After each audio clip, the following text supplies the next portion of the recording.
Diawali dari sepasang kekasih yang hobinya berkudaan. Sang pria bernama Waiman Chan. Ia adalah seorang penulis cerita fiksi untuk surat kabar. 女嘅性器官就要寫做水簾。 Dan sang wanita bernama Cecilia, yang berprofesi sebagai penulis novel romansa terkenal di Hong Kong. Dikisahkan, pasangan yang hobi berkudaan ini melampiaskan hasratnya hingga sebanyak 3 kali sehari. Cecilia yang merasakan kenikmatan tiada tara kerap kali menyiksa Waiman saat berkudaan. 多劑啊，即刻！ 又嚟？ Oke, lanjut.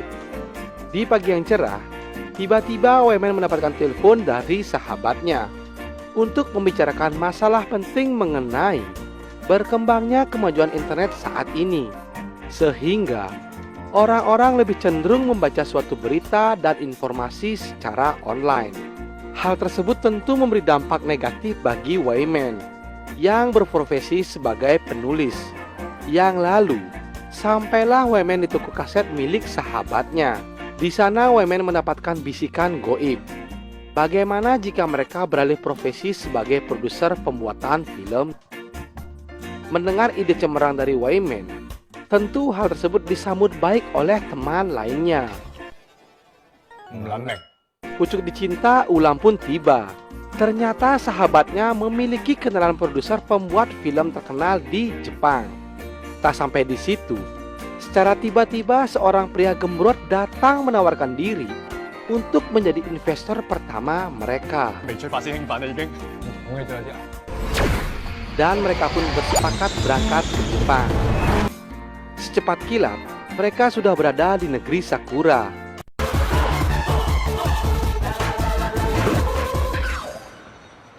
Tak jauh dari sana, ada seorang yang dibilang pria bukan, ya wanita juga bukan ya, bernama Hatoyama. Ia adalah orang yang akan membantu mereka untuk pembuatan film.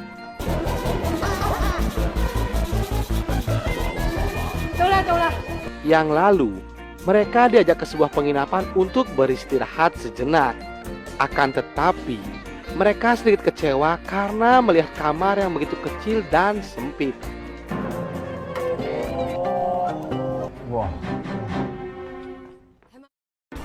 Namun, Waiman kembali memberikan pencerahan kepada teman-temannya bahwa kita di sini untuk bekerja, bukan sedang traveling.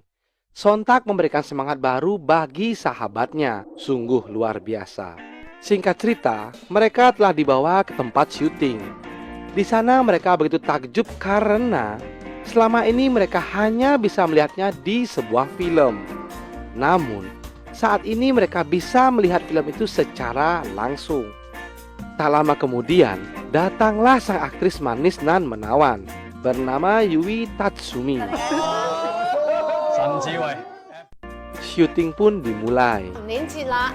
Pada saat pembuatan film, salah seorang dari mereka mengeluh karena merasa skenario film itu sangat membosankan.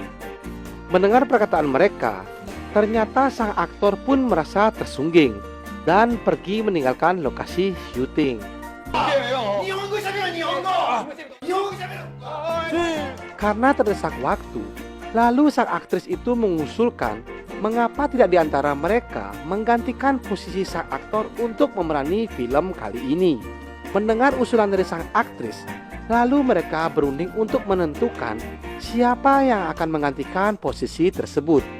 Namun sayangnya, di antara mereka tidak ada yang berani menjadi pengganti aktor film kali ini. Dan akhirnya, mereka bersepakat menunjuk Waiman sebagai pria yang beruntung untuk menggantikan aktor film kali ini. Sebenarnya, saat pembuatan film ini, Waiman melakukannya karena terpaksa. Namun, sang aktris yang sudah tidak tahan, dengan barbarnya langsung saja menerkam Waiman bak harimau yang kelaparan. Terlihat, Waiman begitu pasrah saat onderdilnya dilumat habis dengan goa aktris binal satu ini. すごい可愛くてちょっと悔しかった。 Sampailah pada tahap editing.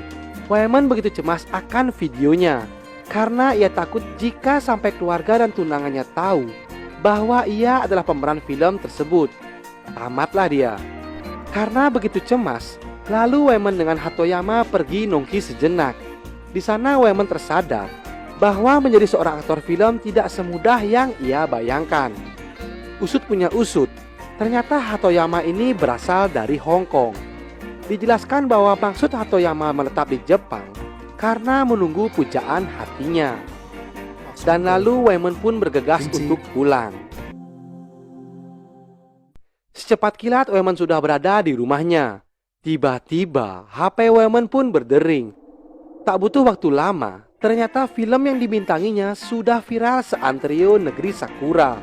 Sehingga seluruh media sosial dan siaran televisi pun dibanjiri berita dari film tersebut.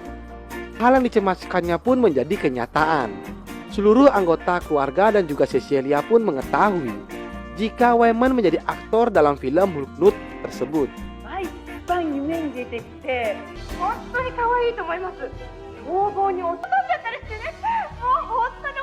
Pada malam harinya, Cecilia pun datang dengan muka kusutnya. Di sini, Waemon berupaya memohon maaf kepada Cecilia. Namun Cecilia tak menghiraukannya. Tak patah arang, Waemon mengancam ingin mengakhiri hidupnya. Namun apa daya, nasi sudah menjadi bubur. Cecilia hanya diam 1000 bahasa yang lalu meninggalkannya. Waemon yang sudah gelap mata ingin mengakhiri hidupnya. Tiba-tiba datanglah Hatoyama yang mencegah aksi itu. Di sana Hatoyama mengatakan bahwa saat ini Waemon sudah viral dan sangat ditunggu-tunggu kedatangannya di negeri Jepang. Disebutkan bahwa inilah kesempatan emas Waemon untuk meraup banyak keuntungan.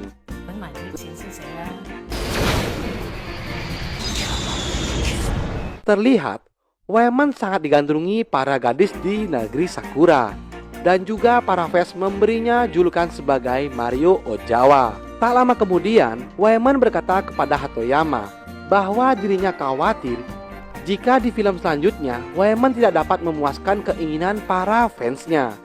Karena pada film pertamanya dirinya terpaksa melakukan adegan tersebut sehingga terlihat lebih natural. Yang lalu Waemon dikirim ke seorang ahli kenikmatan jari jemari untuk menuntut ilmu kanuragan. Guru itu bernama Kato-san.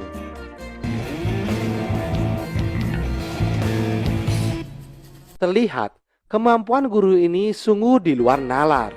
Hingga seekor lalat pun dibuatnya kejang-kejang.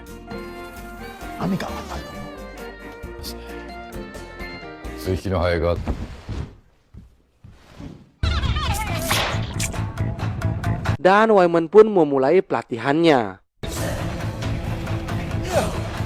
Hai! Ayaku.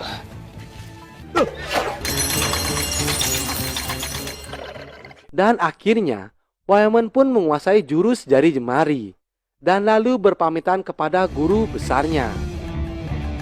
Singkat cerita, Waemon telah kembali ke tempat syuting. Dalam film kedua yang akan dibintanginya, ia akan menghadapi godaan dari seorang aktris sebagai Dokter Binal. Dan film pun dimulai.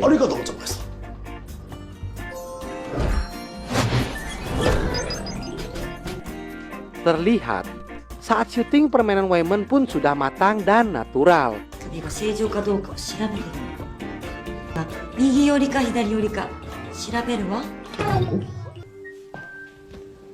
Sehingga kembali memicu minat para gadis Jepang untuk membeli kaset yang dibintanginya.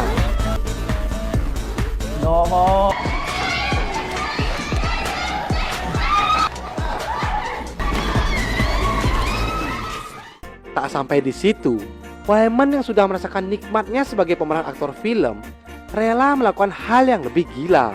Kali ini, ia akan menghadapi terkaman seorang gadis The Real of the Semongko dan juga belasan wanita yang siap menggoyang hingga lutut Waemon bergetar.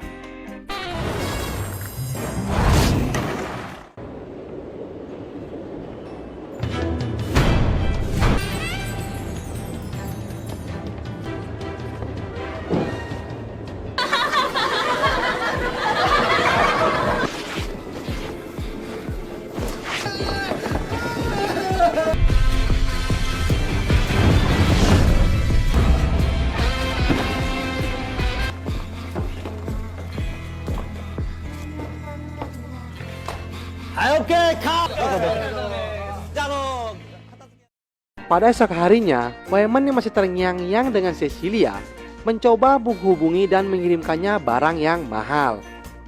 Bak peribahasa bagai air di daun talas, yang awalnya Cecilia membenci Waeman, ternyata ia sudah memaafkannya dan menerima kenyataan jika Waeman saat ini sebagai aktor film. Di tempat lain, saat Hatoyama akan kembali ke rumahnya, hal yang dinantikannya pun sudah berada di hadapannya. Terlihat raut wajah Hatoyama bercampur sedih dan senang saat melihat pujaan hatinya. Yang lalu, Hatoyama menawarkan congornya diobok-obok oleh pria itu. Nah, saat Hatoyama terlelap, ternyata pria siluman itu mengambil uang simpanan milik Hatoyama dan akhirnya melenggang begitu saja. Akhirnya, Hatoyama merasa sudah dikibuli untuk yang kedua kalinya. Singkat cerita, Waeman kembali memerani aktornya. Namun, spesial pada film kali ini, ia akan disandingkan dengan seorang aktris pendatang baru yang terjun di dunia. Pada saat syuting, terlihat sang aktris melakukannya itu sangat terpaksa karena tidak tahan akan tekanan yang dihadapinya. Lalu aktris itu malah kabur begitu saja.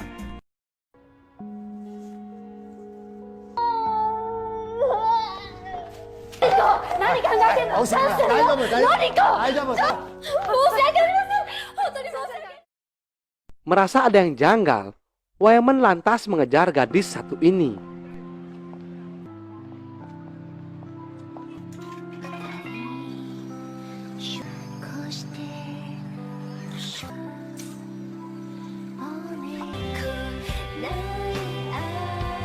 Akhirnya terbongkarlah, sebenarnya gadis itu terpaksa melakoni pekerjaan ini karena dirinya saat ini terlilit hutang piutang.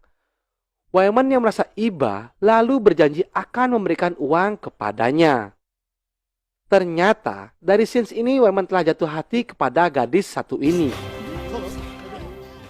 Nah, saat mereka berduaan, entah dapat bisikan dari mana, Waeman hendak menjebol gawang gadis satu ini.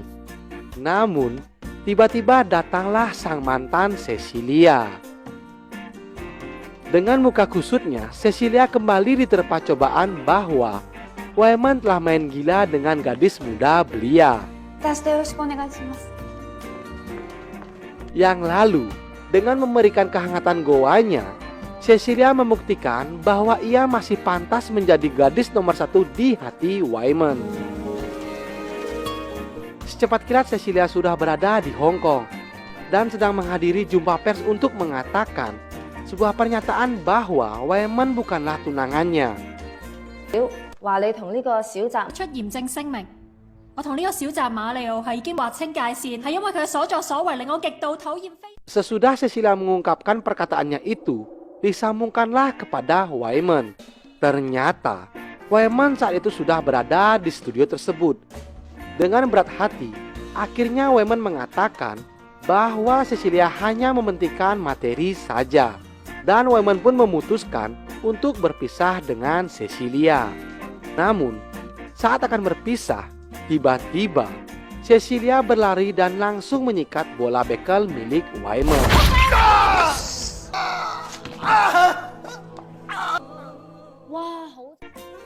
Dari kejadian itu, alhasil batang singkong Waeman pun mengalami gangguan dan akan mengancam karirnya di dunia perfilman. Terbukti saat syuting batang singkong dari Waeman pun tak mampu menunjukkan keperkasaannya. Alhasil, seluruh siaran TV dan sosial media dibanjiri akan berita yang dialami Mario Ozawa saat 治り ini. ましたが精神的に不能になるスタントを使っているとか Bak peribahasa sudah jatuh tertimpa tangga.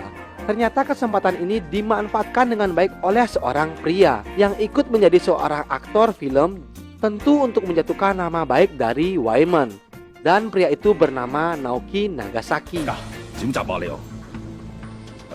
Terlihat dari film yang dibintangi Naoki mengikuti cara yang sama seperti Waeman. Dan juga Naoki menentang Waeman untuk menentukan siapa raja diraja dari dunia perfilman. Pada esok harinya, Waeman langsung mencoba pengobatan tradisional di cucu Mak Erot yang bernama Maiko Yuki. ialah The Legend of Batang Singkong dari negeri Sakura. 飲む時間をください。 Di sana, Waemon diobati secara intensif dan seksama oleh Maiko. Tak butuh waktu lama, akhirnya Waemon kembali pulih dan siap menerima tantangan dari Naoki Nagasaki.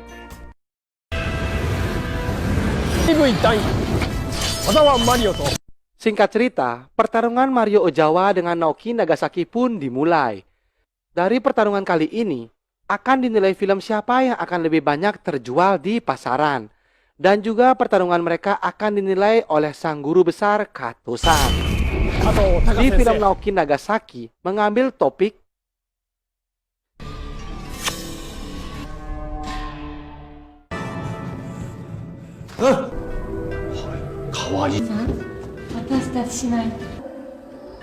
terlihat topik yang digunakan oleh Naoki begitu menarik. Alhasil, para gadis-gadis pun berbondong-bondong membeli film tersebut. Tak mau kalah, Mario Ozawa mengambil topik. Terlihat, topik yang digunakan oleh Mario tidak hanya mengumbar kesenangan saja, namun disisipkan nilai positif bahwa cinta tak sebatas nafsu belaka. Namun semua itu harus dilandasi dengan hati yang tulus kepada pasangan mereka. Ketika penjualan kaset Mario Ozawa pun meningkat dengan pesat dan sudah ludes terjual. がったり表現していて来たら一匹怪獣に対する恐怖完全に長崎に勝ちました Penutup film, akhirnya sang guru besar Kato-san mengumumkan pemenangnya adalah Waemon atau yang sering disebut Mario Ozawa. Yang lalu, Waemon pun pulang ke Hong Kong dan kembali berkumpul bersama sahabatnya. Lalu film pun tamat.